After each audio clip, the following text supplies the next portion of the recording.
नासिक का भी उतना ही महत्व मिल रहा है। आज आधुनिक इंफ्रास्ट्रक्चर नासिक की तस्वीर को बदल रहा है। आज यहाँ जो हाईवे बन रहे हैं, ट्रांसपोर्ट के साधन तैयार हो रहे हैं, उनका बहुत बड़ा फायदा 2026 के कुंभ में भी मिलने वाला है।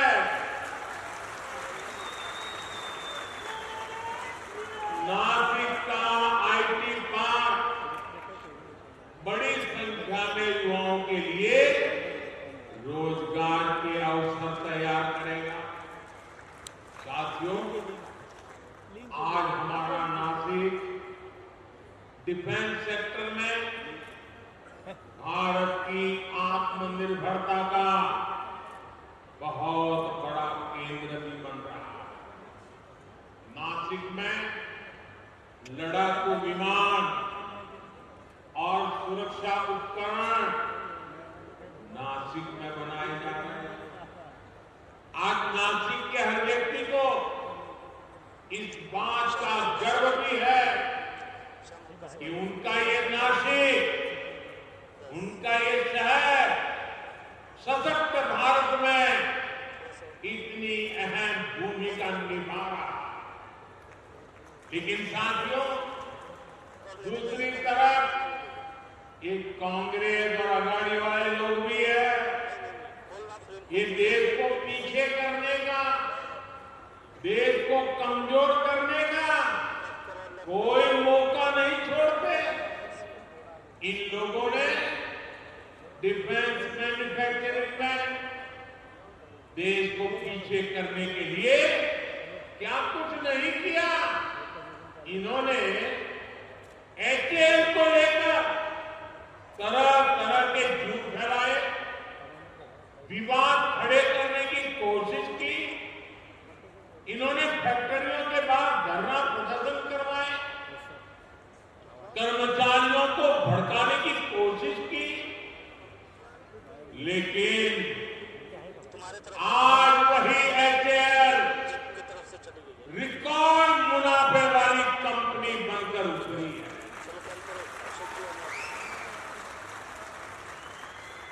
जब नीतियां स्पष्ट होती हैं, नीयत साफ होती है, तो अच्छे परिणाम भी मेरे नासिक के भाई बहन देख रहे हैं। डिफेंस सेक्टर में आत्मनिर्भर भारत की ताकत बन रही है। साथियों, कांग्रेस और इसके साथियों को न बाबा साहब आंबेडकर के संविधान की परवाह है, न कोर्ट की, और न ही देश की भावना की। ये सिर्फ दिखाने के लिए जेब में खाली पन्नों वाले संविधान की किताब लेकर घूमते हैं। कल आपने देखा, उनकी स्कूल भूल गई। जब संविधान की रक्षा की बात आती है, जब संविधान के सम्मान की बात आती है, ये उल्टा ही काम करते हैं। ये कांग्रेस वाले ऐसे हैं, 75 साल तक जम्मू कश्मीर में बाबा साहब आंबेडकर के संविधान को लागू नहीं होने दिया। 75 साल तक देश में एक संविधान नहीं था। जम्मू कश्मीर का संविधान अलग था, वो बाबा साहब आंबेडकर वाला नहीं था। और ये पाप कांग्रेस का था। कांग्रेस ने आर्टिकल 370 की ऐसी दीवार बना दी थी कि बाबा साहब आंबेडकर का संविधान वहां घुस ही नहीं सकता था। भाजपा एनडीए ने आर्टिकल 370 को हटाया और एक देश, एक संविधान लागू किया। और मेरी बाबा साहब आंबेडकर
करने लग गए, उनको दर्द हो गया। आपने टीवी पे देखा होगा, 2-3 दिन पहले जम्मू कश्मीर की विधानसभा में कांग्रेस और उसके साथियों ने 370 फिर से लागू करने के लिए हंगामा किया। ये लोग फिर चाहते हैं कि जम्मू कश्मीर से बाबा साहब आंबेडकर का संविधान फिर से जम्मू कश्मीर से निकाल दिया जाए, हटा दिया जाए। ये लोग फिर चाहते हैं कि वहां दलितों को, वाल्मीकि समाज को जो आरक्षण 75 साल बाद मिला है उसे छीन लिया जाए। संविधान के विरुद्ध, दलितों, पिछड़ों, आदिवासियों के विरुद्ध इसी साजिश में जितनी गुनहगार कांग्रेस है, उतने ही अघाड़ी के उनके बाकी साथी दल भी है।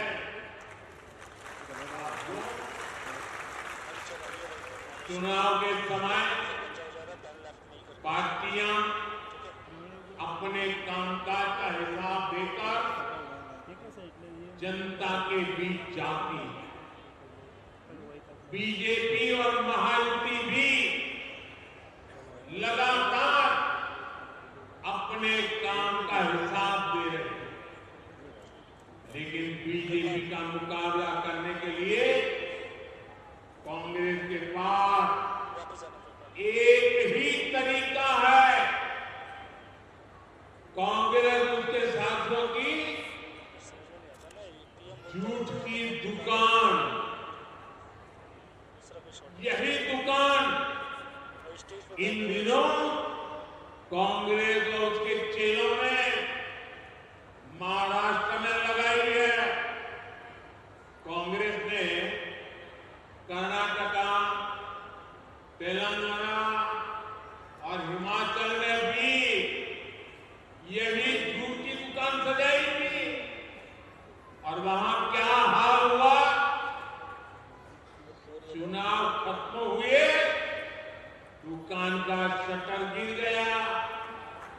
वादे पूरा करना तो दूर, कांग्रेस शासित राज्यों में हाल ये है कि सरकार चलाने के पैसे इनके पास नहीं है, तनख्वाह देने के पैसे नहीं है। खर्चों के लिए और अपनी जेबें भरने के लिए जनता पर टैक्स बढ़ाया जा रहा है, जनता से वसूली हो रही है। जनता भी इनकी असलियत जान गई है। महाराष्ट्र की जनता भी देख रही है कि एक तरफ महायुति का घोषणा पत्र है, वहीं दूसरी तरफ महाअघाड़ी का घोटाला पत्र है। क्योंकि ये पक्का है, जहां कांग्रेस और उसके साथी होंगे वहां घोटाला होगा ही होगा। वो भी घर की महिलाओं के नाम पर दिए जा रहे हैं। अभी केंद्र में नई सरकार बनने के 100 दिन के भीतर ही हमने 3 करोड़ नए घरों को भी मंजूरी दी है। अच्छा, मेरा एक काम करोगे भाई? जरा हाथ ऊपर करके बताइए, मेरा एक काम करोगे? पक्का करोगे? विज्ञान चुनाव में आप लोग घर घर जाने वाले हो, और गांव जाएंगे, मोहल्ले में जाएंगे, लोगों से मिलेंगे। अगर आपको कहीं पर भी कोई परिवार कच्चे घर में रह रहा है, कोई परिवार झोपड़पट्टी में रह रहा है, तो उसको जाके कहना कि मोदी जी ने मुझे भेजा, अब तेरा घर पक्का बन के रहेगा। ये कहेंगे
इतिहास,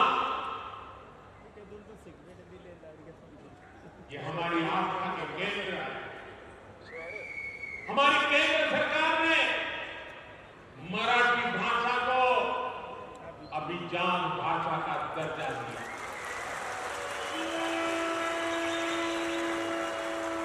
हमने मराठी को वो पहचान दी, ये महान भाषा जिसकी पहले से हकदार है।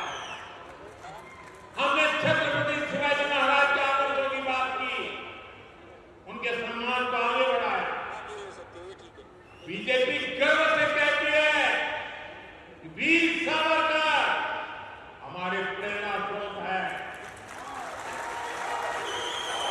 वीर सावरकर महाराष्ट्र और राष्ट्र के गौरव है। लेकिन दूसरी ओर कांग्रेस और उसके पीछे लगे महाआघाड़ी के लोग, आप उनकी सोच और मानसिकता देखिए। कांग्रेस ने कभी मराठी भाषा को अभिजात भाषा का दर्जा नहीं मिलने दिया। कांग्रेस के लोग घूम घूम कर वीर सावरकर को गाली देते, कांग्रेस के नेता गाली देते, महाराष्ट्र की धरती पर आकर के वीर सावरकर का अपमान करते हैं।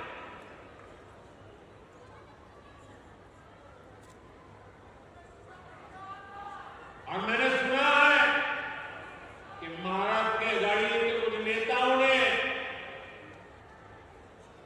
कांग्रेस के विरोध को बिठाया, उसको कहा भाई महाराष्ट्र में चुनाव जीतना है, तुम वीर सावरकर को अभी गाली देना कुछ दिन बंद करो।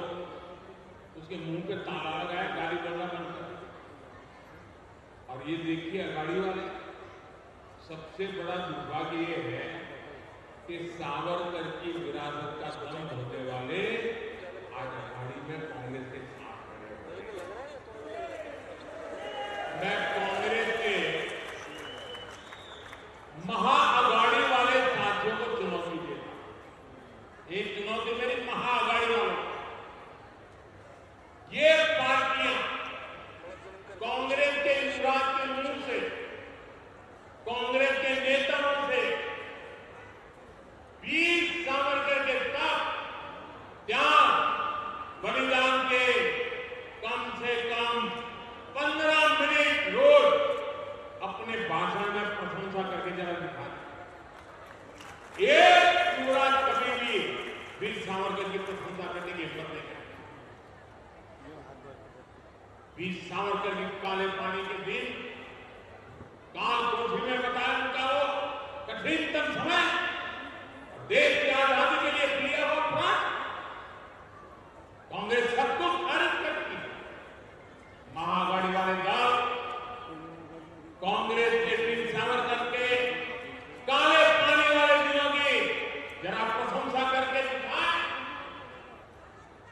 आजादी की लड़ाई में वीर सावरकर ने कितने ही क्रांतिकारियों को प्रेरणा दी।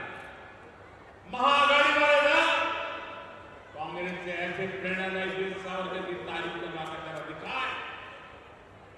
साथियों, देश और महाराष्ट्र की राजनीति में बाला साहब ठाकरे का योगदान अतुलनीय है।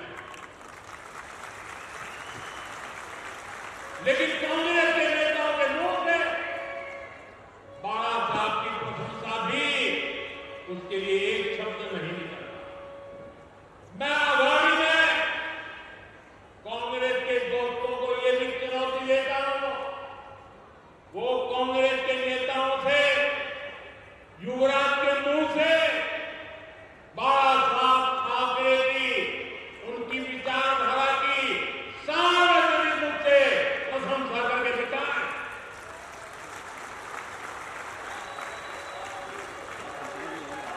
आज 8 नवंबर है, मैं दिन गिनूंगा और महाआघाड़ी वालों से जवाब का इंतजार करूंगा कि वो सावरकर जी की प्रशंसा करते हैं नहीं करते, बाला साहब की ठाकरे के तप की प्रशंसा करते हैं नहीं करते।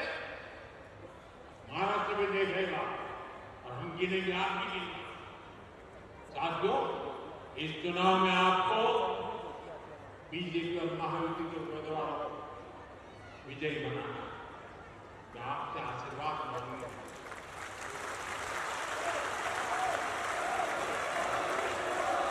मैं आपको विश्वास दिलाता हूं, महाराष्ट्र में आने वाली सरकार बड़े फैसलों के लिए काम करेगी।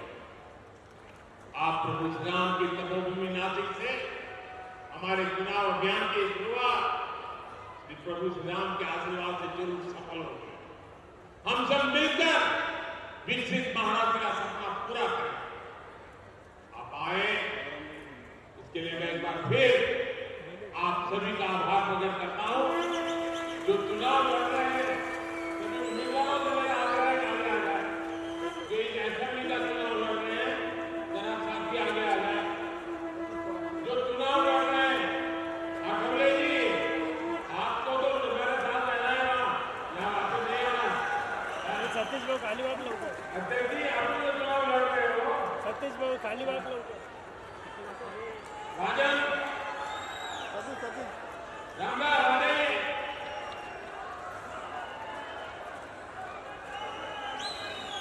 मेरे साथ बोलिए भारत माता की, भारत माता की। बहुत बहुत धन्यवाद। सतीश काम देता है. भारत माता की, भारत माता की, भारत माता की। जय भवानी, जय भवानी।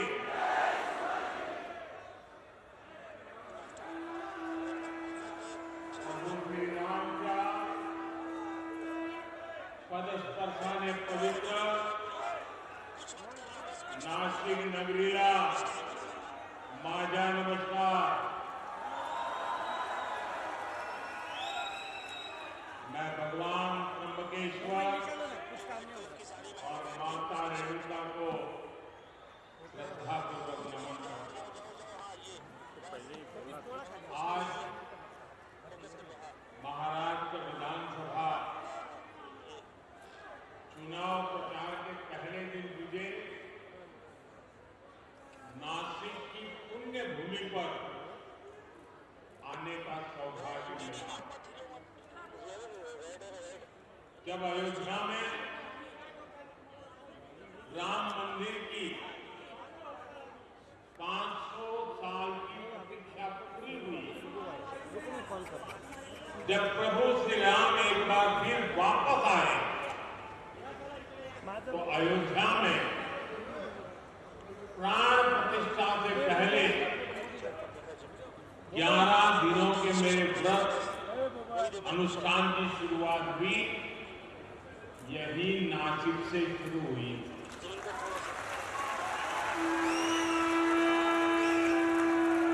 मुझे कालाराम मंदिर में सफाई और सेवा का अवसर भी मिला। आज एक बार फिर मैं विकसित महाराष्ट्र के लिए, विकसित भारत के लिए नासिक का आशीर्वाद लेने के लिए आया।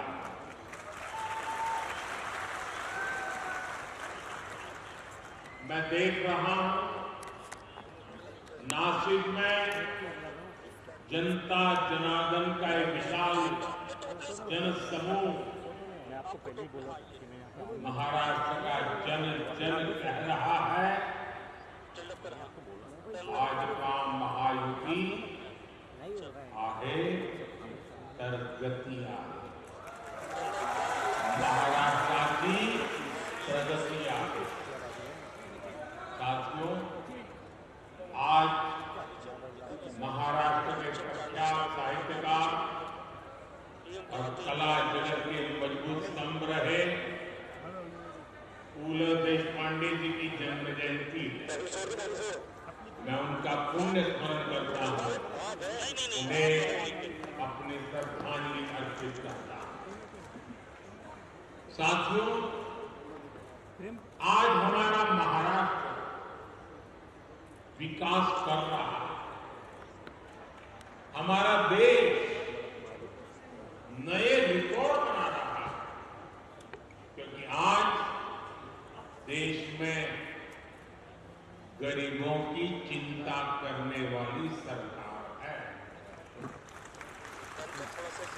जब गरीब आगे बढ़ता है तभी देश आगे बढ़ता है। इतने दशकों तक देश में कांग्रेस और उसके साथियों ने गरीबी हटाओ का नारा दिया,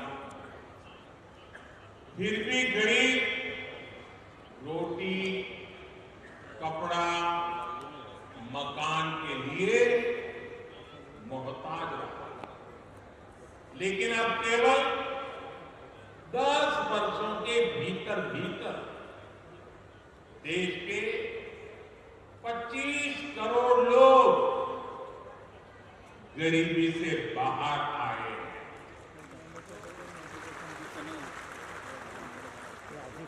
ये कैसे हुआ?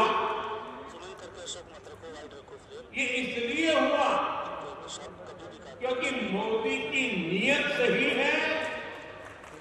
मोदी गरीब का सेवक बनकर काम करता है, आपका सेवक बनकर काम करता है।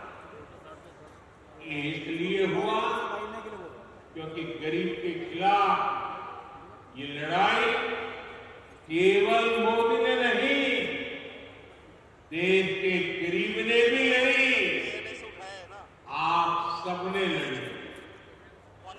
आज महाराष्ट्र में 50 लाख से ज्यादा महिलाओं को उज्ज्वला योजना के तहत मुफ्त गैस कनेक्शन दिए गए। जल जीवन मिशन के तहत राज्य के 1.25 करोड़ से ज्यादा घरों में नल से जल ये सुविधा मिलने लगी है।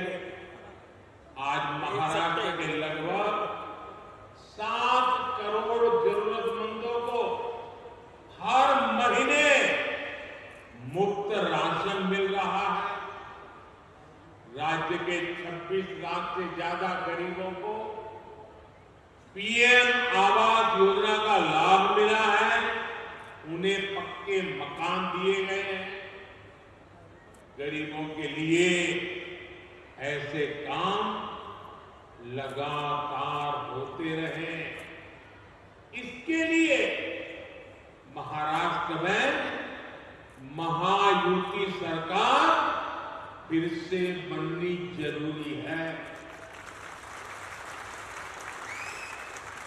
साथियों, डबल इंजन सरकार में विकास की गति डबल हो, साथ ही योजनाओं का लाभ भी डबल हो जाता है। महाराष्ट्र के किसान आज इसका अनुभव कर रहे हैं।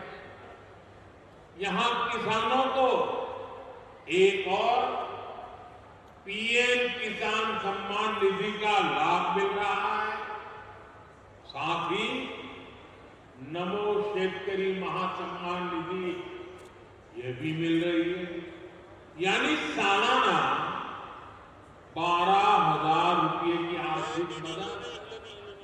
और मैं मेरे किसान साथियों को बताना चाहता हूं, जब महाराष्ट्र में फिर हमारी सरकार बनेगी तो ये 12,000 रुपये की मदद बढ़कर 15,000 रुपये हो जाएगी।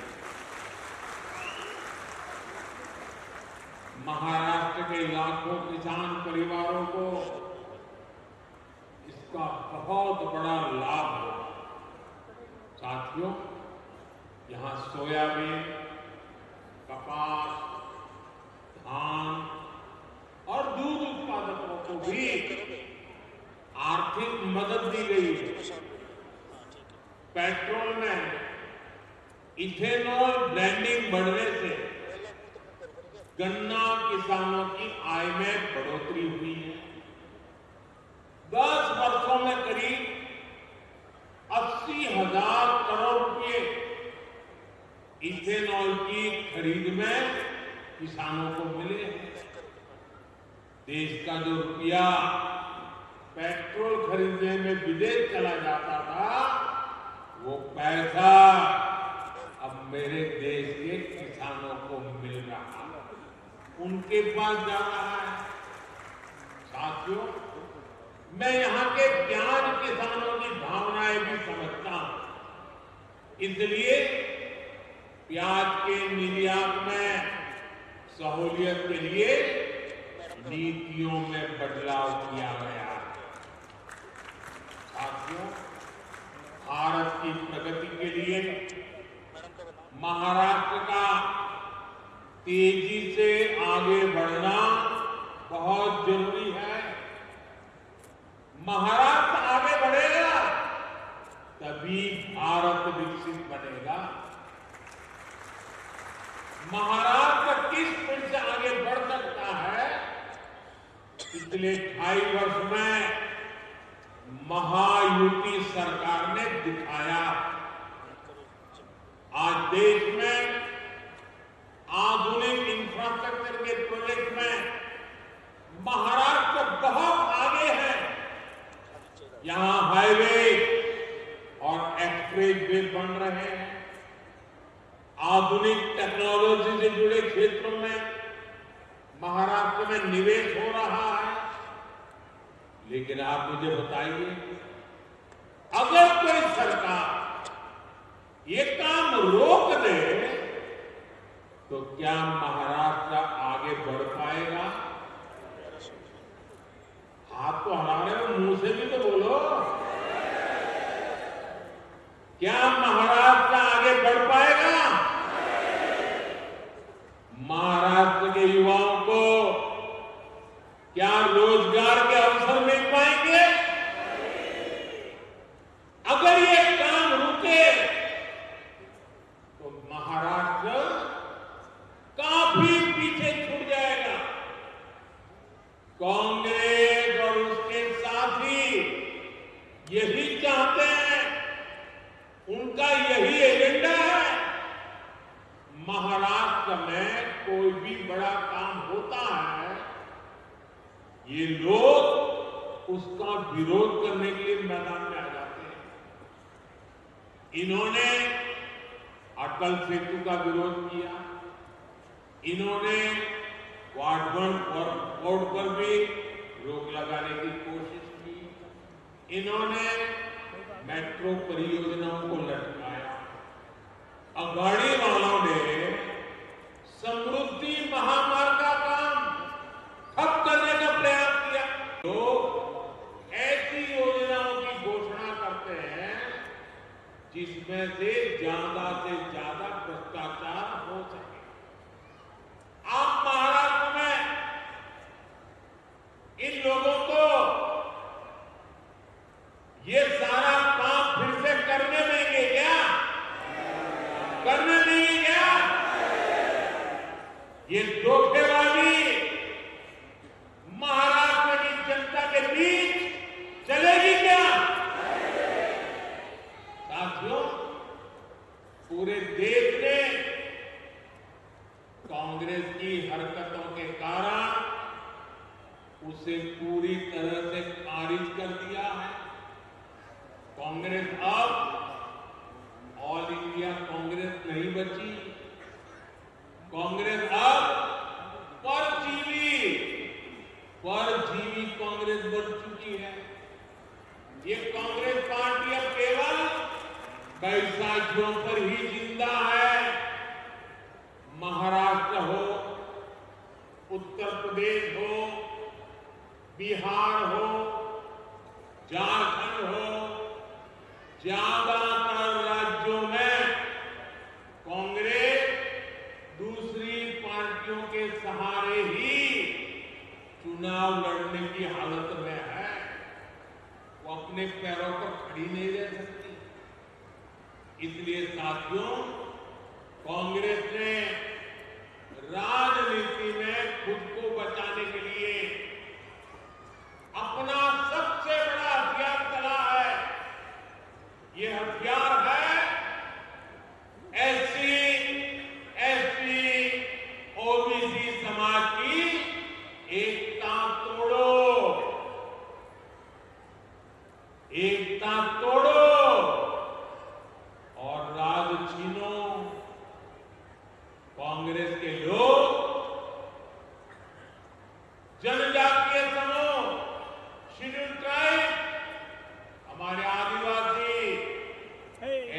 को बांटना चाहते हैं। कांग्रेस के लोग हमारे दलित भाई बहन एससी को बांटना चाहते हैं। कांग्रेस के लोग ओबीसी को बांटना चाहते हैं। साथियों, कांग्रेस के रहते ओबीसी कभी इतना एकजुट नहीं हो पाया। ओबीसी को आरक्षण भी तभी मिला जब कांग्रेस सरकार हटी। नेहरू जी के समय में कांग्रेस ने ओबीसी को अलग अलग जातियों में बांट करके रखा। फिर इंदिरा गांधी जी का भी वही रवैया था। बाद में राजीव गांधी जी आए। इन लोगों ने कभी ओबीसी को एकजुट नहीं होने दिया। और 90 के दशक में जैसे ही ओबीसी एकजुट हुआ, ओबीसी एक ताकत बना, ओबीसी अपने हकों के लिए जागरूक बना, ओबीसी देश की भलाई के लिए कुछ करने के लिए आगे आया। और इसका पहला नतीजा क्या आया? जैसे ओबीसी ताकतवर बना भारत में, उसके बाद कांग्रेस की पूर्ण बहुमत वाली सरकार बनना बंद हो गया। उनका शक्कर गिर गया। और इसलिए कांग्रेस को ऐसा गुस्सा है कि ओबीसी ओबीसी ओबीसी आया कि हमारी दुकान बंद होती गई। और इसलिए कांग्रेस चाहती है कि ओबीसी समाज को कमजोर कर दो, उनकी एकजुटता को समाप्त कर दो। कांग्रेस का स्पष्ट मत है कि ओबीसी कमजोर होगा तभी कांग्रेस के लिए सत्ता का रास्ता खुलेगा। इसलिए कांग्रेस ओबीसी को बांटकर उनमें दरारें पैदा करना चाहती है। यहां नासिक और इस क्षेत्र में कितनी ही ओबीसी जातियां हैं, कुणबी, माली, वाणी, गुजर, कुंभार, नावी, सुतार, सोनार, देवड़ीगा, धांगर, तनगिरी, गंवाड़ी, शेरवार, माली, माली, नामदेव, आहिर, अंबोली, भावर, जानकर, भाकड़ बैरागी, टाइगर, कितना सारे।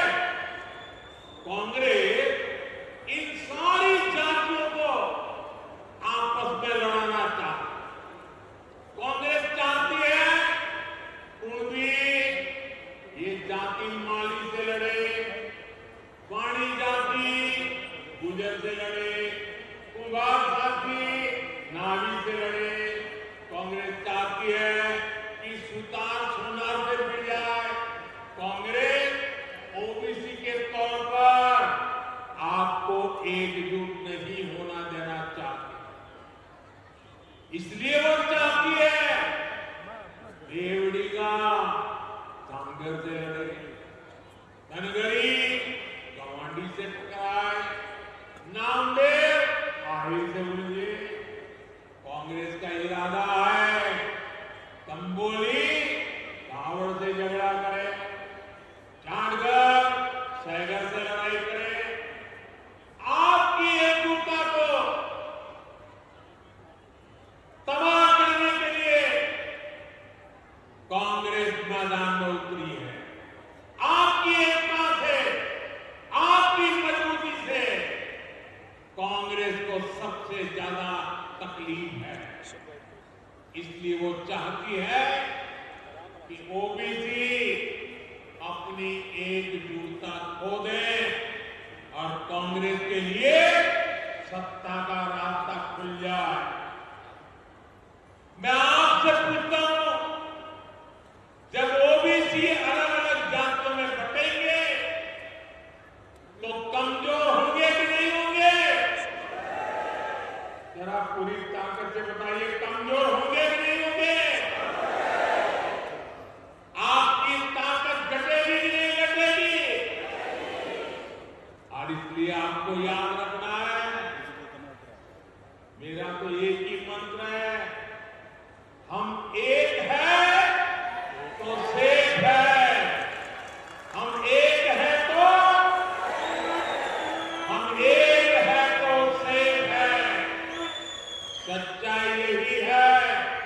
कि कांग्रेस ओबीसी से नफरत करती है। आज ओबीसी समाज का एक व्यक्ति लगातार 140 करोड़ देशवासियों के आशीर्वाद लेकर तीसरी बार देश का प्रधानमंत्री बना।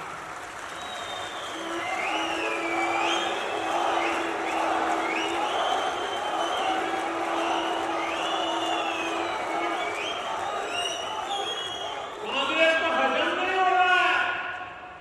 ओबीसी इतनी छोटी जाति का वो कैसे प्रधानमंत्री बन गया और 60 साल के बाद तीसरी बार बनने वाला बन गया। उनको नींद नहीं आ रही है और इसलिए गुस्सा ओबीसी समाज पे निकाल रहे हैं। आप क्यों यहाँ आशीर्वाद देने के लिए इतनी बड़ी संख्या में माता बहनें बेटियां। आपको याद रखना है ये महाआघाड़ी वाले महाराष्ट्र की महिलाओं के सबसे बड़े दुश्मन है। आप जानते हैं आज पूरे देश में महाराष्ट्र की एक योजना की बहुत चर्चा हो रही है। हर एक की जुबान को चलता है माझी लाडकी बहन योजना। माझी लाडकी बहन योजना हमारी बहन बेटियों को इस योजना का लाभ हो रहा है। लेकिन ये जो कांग्रेस और आघाड़ी वाले हैं इन्हें इस योजना के बहुत तकलीफ हो रही है। इस योजना को बंद कराने के लिए ये लोग कोर्ट तक चले गए हैं। भाइयों बहनों, बीजेपी और महायुति महिलाओं के सम्मान और प्रगति के लिए समर्पित है। केंद्र सरकार की नीतियों से आज महिलाएं सशक्त और समर्थन बन रही है। हम 3 करोड़ बहनों को लखपति दीदी बना रहे हैं। महिलाएं आज ड्रोन दीदी बन रही है। देश की प्रगति में सक्रिय भूमिका निभा रही है। आज हम गरीबों को प्रधानमंत्री आवास दे रहे हैं। महायुति का अंतर मोदी साहेबांच्या तो खूप राळ उठवण्यात आला, परंतु ते तिसऱ्यांदा या देशाचे प्रधानमंत्री झाले आणि आपल्याला कल्पना एका वेगळ्या अर्थाने भारताची ओळख जी आहे त्या अर्थात जगभरात पसरली आहे आणि होत्या मान सन्मानानं भारताचं नाव घेतलं जातं. मान सन्मानानं भारताच्या प्रधानमंत्र्यांना बोलवलं जातं. युद्ध सुरू आहे त्यांना सांगितलं जातं की तुम्ही युद्ध थांबवायला करा, मध्ययुद्ध करा. अरे अडचणी विषयी येतात तरी प्रधानमंत्र्यांना बोलवलं जातं. हळूहळू त्या देशाची अर्थव्यवस्था तिसऱ्या क्रमांकाची अर्थव्यवस्था होत्या. पण मोदी साहेब कारण आहे त्यांनी घोषणा केली सबका साथ सबका विकास आणि मग त्यातूनच राष्ट्रीय अन्न सुरक्षा अभियान पिक्चर मिल रहा था आपल्याला माहिती आहे देशातील सर्व गरिबांना ज्यांना आवश्यक आहे त्यांना आजही मोफत धान्य पुरवठा केला जातो. मोदी साहेबांनी सांगितलं और वो मिल गया 2029 पर्यंत जी आहे आमची योजना सुरू आहे. गरिबांना मोफत अन्नधान्य दिलं जाईल. लोकांसाठी घर बनवण्यासाठी पंतप्रधान आवास योजना वेगवेगळ्या योजना ज्या आहेत त्यांनी राबवल्या, लोकांना पसंत पडल्या, लोकांनी त्यांना प्रधानमंत्री पदावर बसवलं. साधं घराची जरी आपण गोष्ट घरांची तर ओबीसी समजण्यासाठी आपल्या महाराष्ट्र देशातील जिल्ह्यात महाराष्ट्रात 12,000 कोटी रुपये मंजूर केल्याने सांगितलं त्या सगळ्या ओबीसी समाजाला त्यांना घर पाहिजे त्याला घर बनवून द्या. त्याची शेड्यूल कास्ट काही बांधवाया घडली आहे त्यांच्यासाठी एमआय आवास योजना ज्या राज्य आहे सगळी आवास योजना पावरी समाजासाठी वासी आवास योजना सर्वसामान्य नागरिकांसाठी